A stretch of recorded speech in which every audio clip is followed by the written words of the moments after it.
تبارك الذي نزل الفرقان على عبده ليكون للعالمين نذيرا.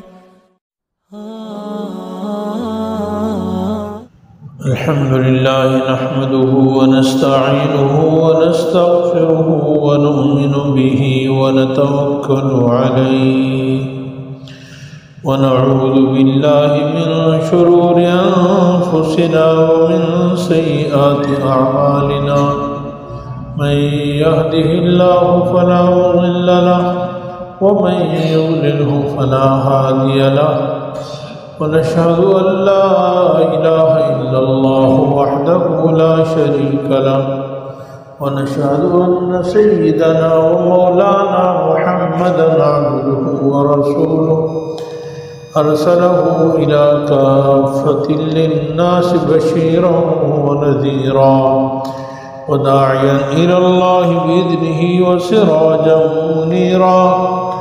أما بعد فأعوذ بالله من الشيطان الرجيم. بسم الله الرحمن الرحيم. إنا نحن نزلنا الذكر وإنا له لحافظون. وقال النبي صلى الله عليه وسلم أشراف أمتي حملة القرآن، أو كما قال عليه الصلاة والسلام. صدق الله ورسوله النبي الحبيب الكريم، ونحن على ذلك لمن الشاهدين والشاكرين، والحمد لله رب العالمين. درود شریف پڑھیں.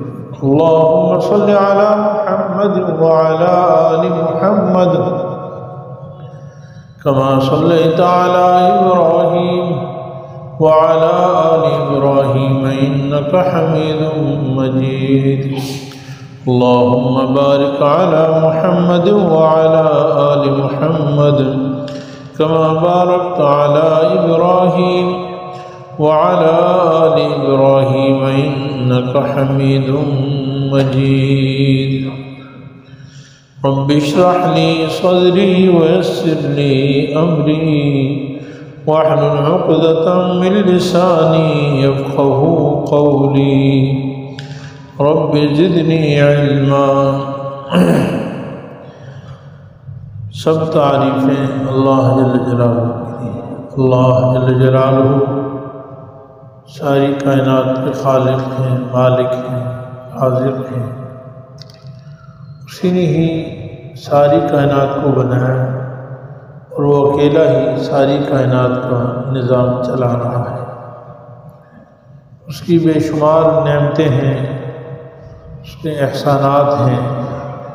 اللہ تعالیٰ کا ایک بہت بڑا احسان دین اسلام ہے، شریعت مطہرہ ہے. اور شریعت اور دین سکھانے کے لیے اللہ تعالیٰ نے ہمیں قرآن کریم کی عظیم دولت سے مالا مال فرمایا ہے.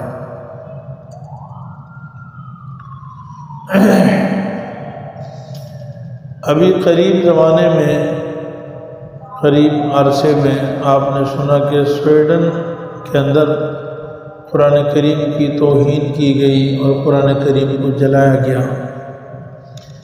قرآن کریم کی مخالفت اسلام اور مسلمانوں کے دشمن، عالمی استعمار، یہ کوئی نیا واقعہ نہیں ہے. روز اول سے قرآن دشمنی، اسلام دشمنی چل رہی ہے اور مخالفین نے اپنی ایڑی چوٹی کا زور لگایا ہے. 1400 سال گزر چکے ہیں، 15ویں صدی چل رہی ہے، لیکن ان کی خوب سے باطن، اندر کی جو خباثت ہے وہ ختم نہیں ہوئی. ان کو ابھی تک چین سکون نہیں آیا کہ ہم کچھ بھی کر لیں ہم قرآن کو نہیں مٹا سکتے ہیں، بلکہ قرآن کے مٹانے والے خود روئے زمین سے مٹ گئے. ان کا نام و نشان تک آج باقی نہیں ہے، لیکن قرآن محفوظ ہے اور انشاءاللہ قیامت تک محفوظ رہے گا. وجہ اس کی یہ ہے کہ قرآن کریم کی حفاظت کی ذمہ داری خود اللہ تعالیٰ نے لی ہے۔ یہ کائنات میں واحد کتاب ہے، یعنی آسمان سے تو اور بھی کتابیں نازل ہوئی ہیں، تورات ہے، زبور ہے، انجیل ہے، اور بھی دیگر صحائف انبیاء ہیں، ہم سب پر ایمان لاتے ہیں۔ لیکن قرآن کریم کو اللہ تعالیٰ نے یہ اعزاز عطا فرمایا ہے کہ اس کو نازل فرمانے کے بعد وعدہ فرمایا ہے، اِنَّا نَحْنُ نَزَّلْنَا الذِّكْرَ وَإِنَّا لَهُ لَحَافِظُونَ، ہم نے قرآن اتارا ہے اور ہم اس کی حفاظت کریں گے۔ اس کا محافظ خود اللہ ہے، اس کے چوکیدار، اس کے پہرے دار، اس کی حفاظت کرنے والے خود اللہ رب العالمین ہیں۔ جب اس کی حفاظت کی ذمہ داری اللہ تعالیٰ نے لی ہے تو پھر اس کائنات کا کوئی بھی فرد اس قرآن کو مٹا نہیں سکتا ہے۔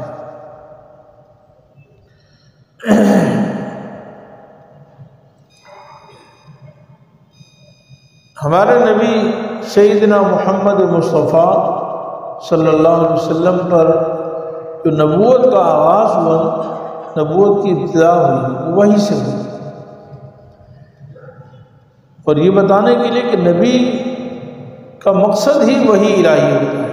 نبی کا دنیا میں آنے کا مقصد وہ تعلیمات الہی، اللہ تعالیٰ کی تعلیمات کو انسانیت تک پہنچانا ہوتا ہے۔ اسی لیے آپ نے بارہا یہ سنا ہوگا کہ آپ صلی اللہ علیہ وسلم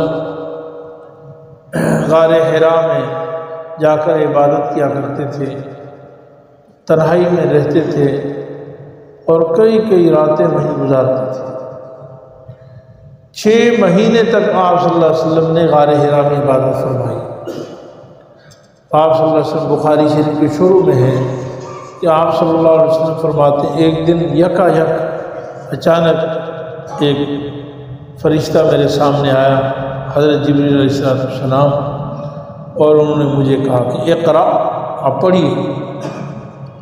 تو میں نے کہا ما انا بقاری، میں تو پڑھا ہوا نہیں ہوں، مجھے تو پڑھنا نہیں آتا، میں نے تو زندگی بھر کبھی تعلیم حاصل نہیں کی ہے، کسی ٹیچر کے سامنے، کسی استاد کے سامنے، کسی معلم کے سامنے میں کبھی بیٹھا نہیں ہوں۔ تو حضرت جبریل علیہ السلام نے مجھے زور سے دبوچا اور پھر فرمایا اقرا، پھر میں نے کہا ما انا بقاری، 3 دفعہ یہ ہوا، اور پھر حضرت جبریل علیہ السلام نے یہ پڑھایا، اقرأ باسم ربك الذي خلق، خلق الإنسان من علق، اقرأ وربك الأكرم الذي علم بالقلم، علم الإنسان ما لم يعلم، كلا إن الإنسان ليطغى أن رآه استغنى إن إلى ربك الرجعى۔ یہ قرآن کریم کی پہلی آیات ہیں جو سب سے پہلے نازل ہوئی۔ آپ صلی اللہ علیہ وسلم گھبرا کر واپس گھر تشریف لائے، اور پھر تفصیلی واقعہ ہے۔ میرے عزیز بھائیوں، آپ صلی اللہ علیہ وسلم وہی نبوت کے بوجھ سے، اس کی فکر سے، اس کے غم سے پریشان تھے کہ میں اکیلا اور تنہا، اور میرے ناتواں کندھوں پر اتنا بڑا بوجھ ڈال دیا گیا، ساری دنیا مخالف، دشمن، اور 360 بتوں کی پوجا کرنے والی، ان سب کو ایک اللہ کی وحدانیت کی دعوت دینا اور ان کو اسلام کی طرف لانا، ایک نیا مذہب ان کے اندر اجاگر کرنا، پورا دین تبدیل کرنا، یہ کوئی آسان کام نہیں تھا۔ لیکن میرے عزیز بھائیوں، اللہ تعالیٰ نے اس وقت بھی رسول اللہ صلی اللہ علیہ وسلم کو تسلی دی اور فرمایا کہ آپ رسوا نہیں ہوں گے، اللہ تعالیٰ آپ کو مدد فرمائیں گے۔ اور اعلان قرآن کریم میں ہے یا ایھا الرسول بلغ ما انزل الیک من ربک وَإِن لَّمْ تَفْعَلْ فَمَا بَلَّغْتَ رِسَالَتَهُ۔ اے نبی آپ اس دنیا میں قرآن اور احادیث یعنی جو کچھ آپ پر نازل ہوتا ہے اس کے پہنچانے کے لیے آپ تشریف لائے ہیں، آپ کی ذمہ داری ہے، لہذا آپ پر جو کچھ نازل ہو وہ انسانیت تک پہنچا دیجیے۔ یہ ہے فرض منصبی نبوت کا کہ جو آپ پر نازل ہوتا ہے وہ انسانیت تک پہنچائیے، اور ساتھ ہی فرمایا وَإِن لَّمْ تَفْعَلْ، اگر آپ نے یہ کام نہ کیا تو یاد رکھیے آپ نے اللہ کا پیغام نہیں پہنچایا، یعنی جو آپ کو رسول بنا کر بھیجا تھا وہ پورا نہیں ہوا، وہ رسالت پوری نہیں ہوئی، جو ذمہ داری آپ کو دے کر بھیجا تھا وہ پوری نہیں ہوئی۔ تو یہ نبی کا فرض منصبی تھا، قرآن اور حدیث جو ان پر نازل ہوا وہ امت تک پہنچانا۔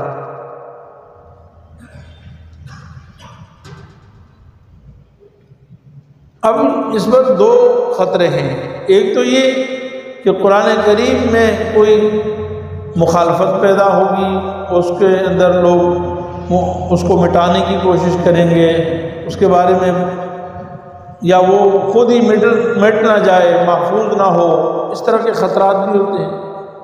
اور دوسرا خود نبی کریم صلی اللہ علیہ وسلم کو مخالفین اور دشمنوں کا ڈر کہ میں اگر اللہ کا قرآن بیان کروں، میں شریعت بیان کروں، میں توحید بیان کروں، رسالت بیان کروں، آخرت کو بیان کروں تو لوگ تو میرے دشمن ہو جائیں گے۔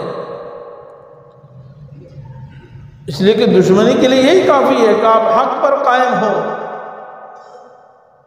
علماء، اولیاء، متقی، پرہیزگار لوگوں کی دشمنی مال کی بنیاد پر، دولت کی بنیاد پر، کسی اور بنیاد پر نہیں ہوتی ہے، ان کے ساتھ دشمنی یہی ہے کہ وہ حق پر چل رہے ہیں، اور یہ سلسلہ پہلے بھی چلتا رہا ہے۔ وَكَذَلِكَ جَعَلْنَا لِكُلِّ نَبِيٍّ عَدُوًّا شَيَاطِينَ الْإِنسِ وَالْجِنِّ، ہر نبی کے ہم نے دشمن شیطانوں کو دشمن بنایا۔ ہر نبی کا دشمن اللہ تعالیٰ فرماتے ہیں ہم نے شیطانوں کو ہر نبی کا دشمن بنایا ہے۔ وہ شیطان کون سے ہوتے تھے؟ ایک تو وہ ہے جو آگ سے پیدا ہو، جنات میں سے شیطان، اور دوسرا انس، شیاطین الانس والجن، انسانی شیطان، جو انسان کی شکل میں شیطان ہے وہ بھی نبی کے دشمن رہے، اور جن کی شکل میں شیطان ہے وہ بھی نبی کے دشمن رہے۔ وَكَذَلِكَ جَعَلْنَا لِكُلِّ نَبِيٍّ عَدُوًّا مِّنَ الْمُجْرِمِينَ، اسی طرح ہم نے ہر نبی کے لیے مجرموں کو ان کا دشمن بنایا۔ ہر زمانے میں جو مجرم ہوتے ہیں وہ انبیاء کے دشمن ہوتے ہیں، وہ اولیاء کے دشمن ہوتے ہیں، وہ اہل اللہ کے دشمن ہوتے ہیں۔ اس لیے ہمارے بزرگ بھی فرمایا کرتے تھے کہ اللہ والوں کو، علماء کو، متقی لوگوں کو کبھی یہ سوچنا نہیں چاہیے کہ یہ لوگ میرے کیوں مخالف ہیں، میری غلطی کیا ہے۔ ارے آپ الف سے لے کر یہ تک ساری غلطی ہے۔ قرآن ان کے نزدیک غلطی، حدیث ان کے نزدیک غلطی، شریعت ان کے نزدیک غلطی، توحید ان کے نزدیک غلطی، رسالت ان کے نزدیک غلطی، آخرت ان کے نزدیک، یعنی جو کچھ آپ کر رہے ہیں ان کے ہاں تو غلط ہے نا۔ مخالفت کرنے والے مجرم ہیں، شیطان ہیں۔ تو نبی کریم صلی اللہ علیہ وسلم کو یہ خطرہ ہوا۔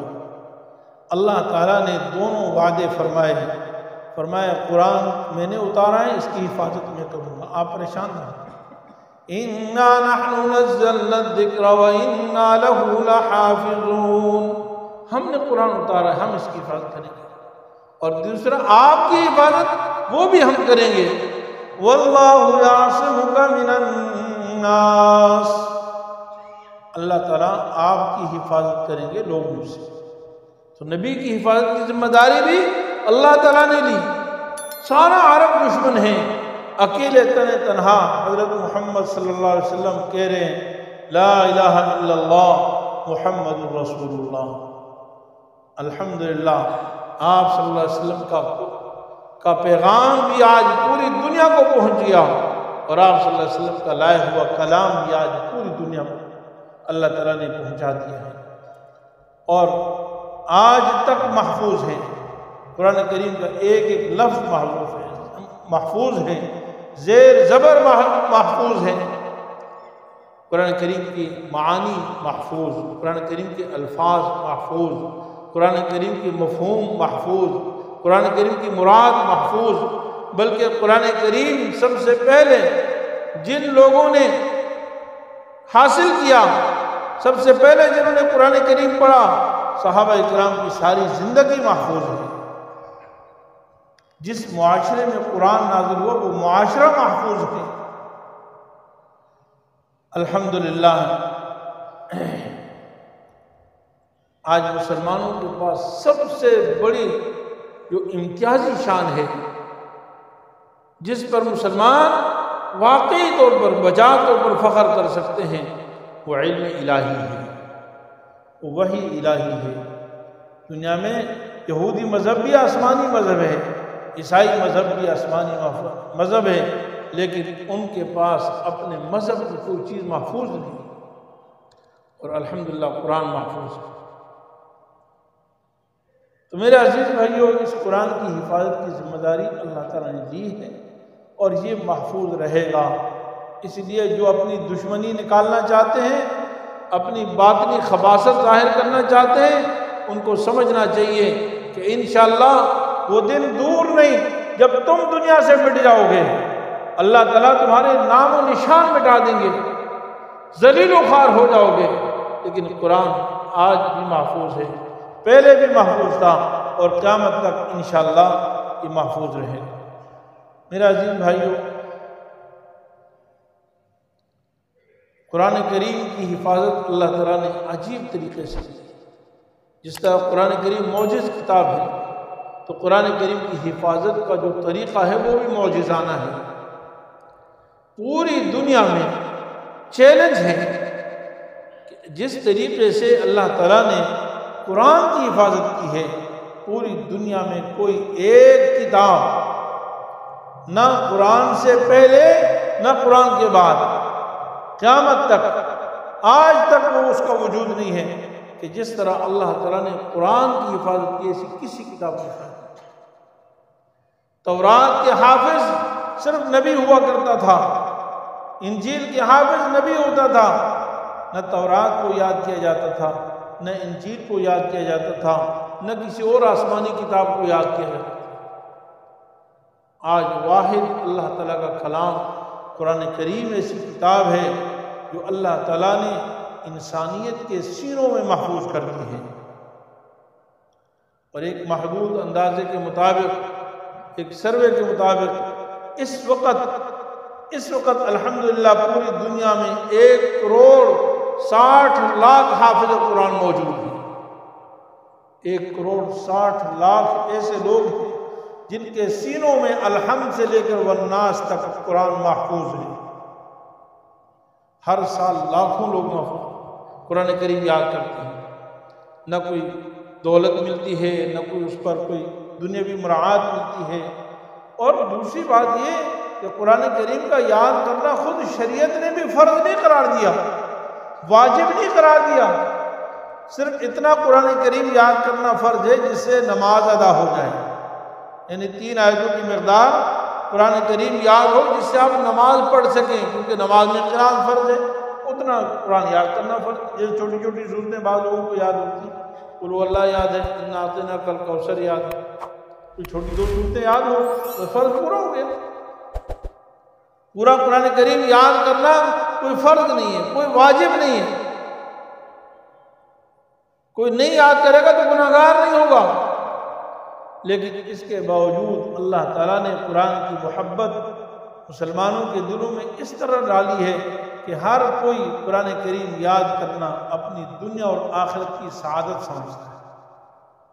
اللہ تعالیٰ نے اس کے فضائل اتنے بیان فرمائے، قرآن کریم کے یاد کرنے کے فضائل کتنے، اس لیے اللہ تعالیٰ فرماتے ہیں ان لوگوں کے لیے علم کا سرٹیفکیٹ عطا فرماتے ہیں جو قرآن کریم یاد کرتے ہیں۔ فرمایا بل هو آیات بینات فی صدور الذین اوتوا العلم، بلکہ یہ قرآن کریم کی آیتیں واضح ہیں ان لوگوں کے سینوں میں جن کو اللہ تعالیٰ نے علم عطا فرمایا ہے۔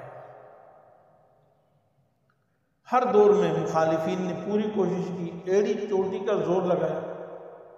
رسول اللہ صلی اللہ علیہ وسلم کے زمانے کے بعد بھی مخالفین آئے، کسی نے نبوت کا دعویٰ کیا، کسی نے کیا دعویٰ کیا قرآن کریم میں تحریف کرنے کا،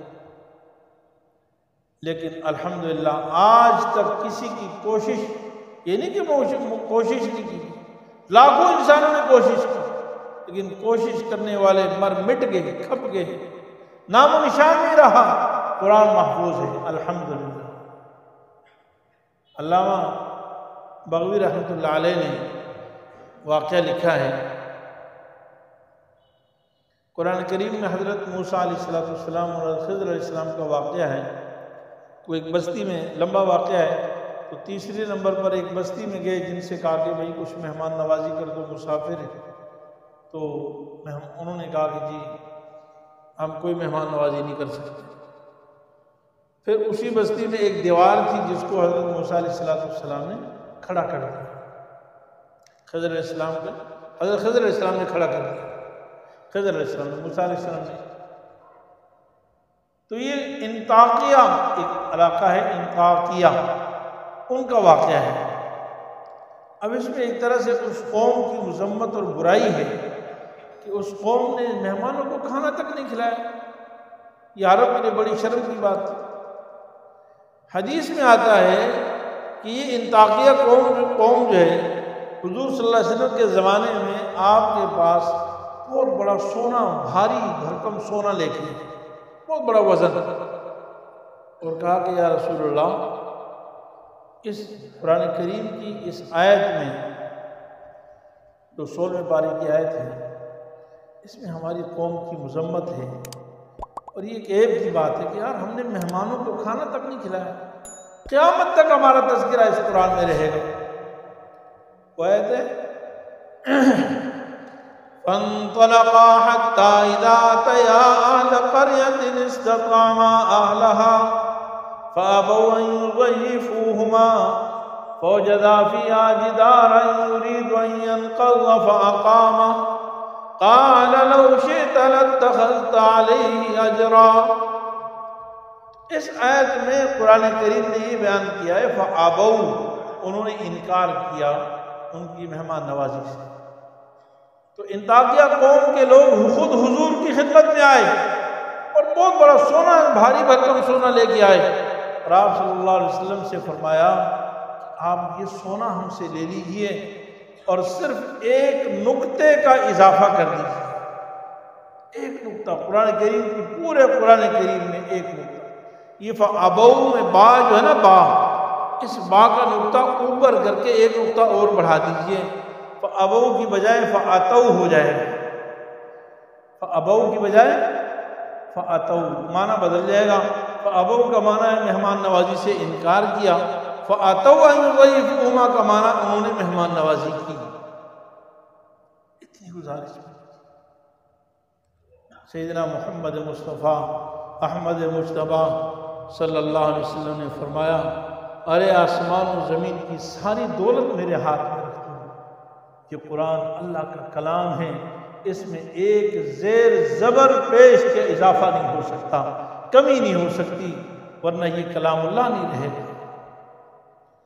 وقال الذين لا يرجون لقاءنا بقرآن غير هذا أو بدله قل ما يكون لي أن أبدله من تلقاء نفسي إن أتبع إلا ما يوحى إلي۔ یہ تو سارے مشرکین نے یہ کہا تھا کہ جی آپ قرآن کے علاوہ کوئی اور کتاب لے آئیں اور یا اس میں تھوڑا سا تبدیلی کر لیں۔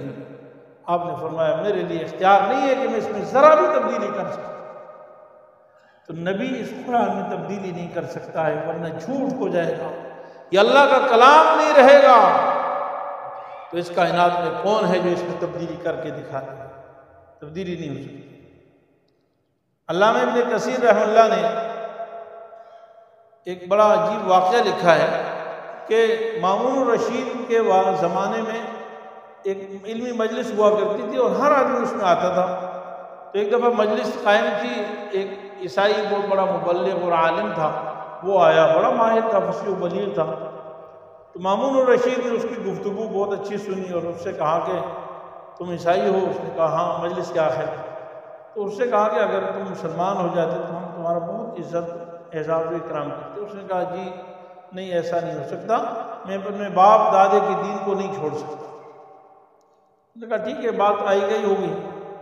وہ جب واپس گیا، اگلے سال جب وہی مجلس دوبارہ قائم ہوئی نا، تو اس میں وہ شخص پھر آیا اور اس نے قرآن و سنت اور فقہ اسلامی کے اوپر بڑے بہت یعنی اچھے دلائل اور بہت اچھی تقریر، فصاحت و بلاغت سے واعظ کیا۔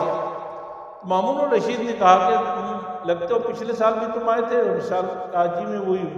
کہا لگتے ہو اب تو مسلمان ہو گئے ہو؟ کہا جی میں مسلمان ہوں۔ تو کہا کہ بھائی پچھلے سال ہم نے تمہیں پیشکش کی تھی کہ تم مسلمان ہو جاؤ، ہم تمہارا اعزاز و اکرام کریں گے، لیکن تم مسلمان نہیں ہوئے، اور آپ کیسے مسلمان ہو گئے بتاؤ تو صحیح۔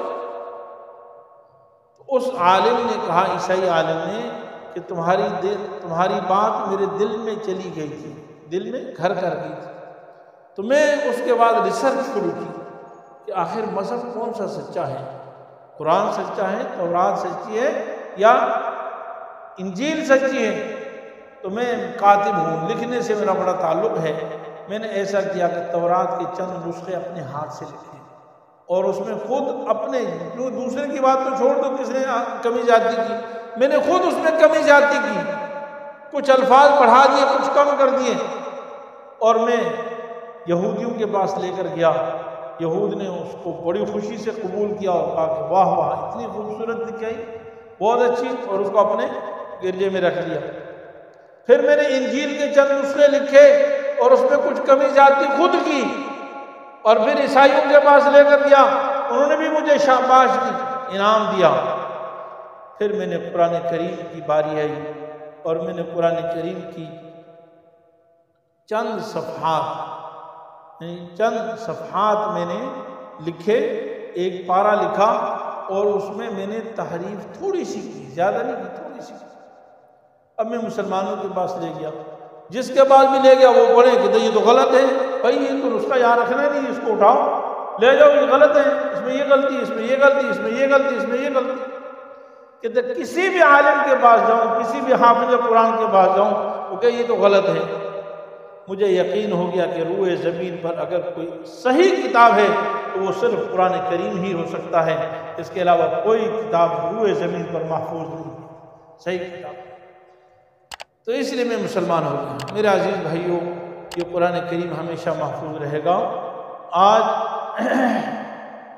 جتنے بھی دنیا اس کی مخالفت کر رہی ہے، لیکن اللہ تعالیٰ اس کی حفاظت فرما رہے ہیں۔ آپ ہمارے پاکستان میں دیکھیں، قرآن کریم پڑھنے پڑھانے پر کوئی خاص خاطر خواہ معاوضہ نہیں ملتا، بلکہ الٹا ان کی مخالفت، ان کی برائیاں، ان کو گالیاں، ان کی طعن و تشنیع، ان کی مذمت کی جاتی ہے۔ اس کو تعلیم تک نہیں سمجھا جاتا کہ یہ بھی کوئی تعلیم ہے۔ آپ کے جو فارم ہوتے ہیں اس میں بھی تعلیم میں یہ نہیں لکھا ہوتا کہ حافظ قرآن کوئی تعلیم نہیں، نعوذ باللہ من ذالک۔ لیکن اللہ تعالیٰ کے فضل و کرم سے اس سال ہمارے وفاق المدارس عربیہ پاکستان جو دیوبند کا بہت بڑا بورڈ ہے، اس سال 1,10,000 بچے اور بچیوں نے یعنی ابھی آنے والے چند دنوں میں وفاق کا امتحان دیں گے۔ 1,10,000 حافظ قرآن بچے اور بچیاں بنیں گی انشاءاللہ تعالیٰ۔ تو یہ صرف علماء دیوبند کی یعنی وفاق المدارس میں امتحان دینے والے ہیں۔ ہو سکتا ہے بہت سارے ایسے لوگ جو امتحان بھی نہ دیں، اور اس کے علاوہ جتنے بورڈ ہیں، بریلوی مکتب فکر کے، اہل حدیث مکتب فکر کے، اور جماعت اسلامی کے، اور دوسرے اور بھی بہت سارے ہیں، نہ جانے وہ کتنے امتحان یعنی انہوں نے کتنے حفاظ تیار کیے۔ تو یہ قرآن کریم کا معجزہ ہے۔ انشاءاللہ قرآن آج تک محفوظ ہے اور قیامت تک محفوظ ہے۔ ان علینا جمعہ وقرآنہ فاذا قرأناہ فاتبع قرآنہ۔ اللہ تعالیٰ نے فرمایا ہماری ذمہ داری ہے، ہم اس کو جمع بھی کریں گے، اس کو بیان بھی کریں گے، اس کو محفوظ بھی کریں گے۔ اللہ تعالیٰ اپنے فضل و کرم سے ہمیں قرآن کریم کی خدمت کی توفیق عطا فرمائے۔ اس سے محبت کرنے والوں میں شامل فرمائے۔ وآخر دعوانا الحمدللہ۔ مفتی صاحب کے YouTube چینل کو سبسکرائب کیجئے اور ان کے تازہ بیانات کے ذریعے اپنی علمی، اصلاحی اور فکری آبیاری کرتے رہیے۔ جزاکم اللہ۔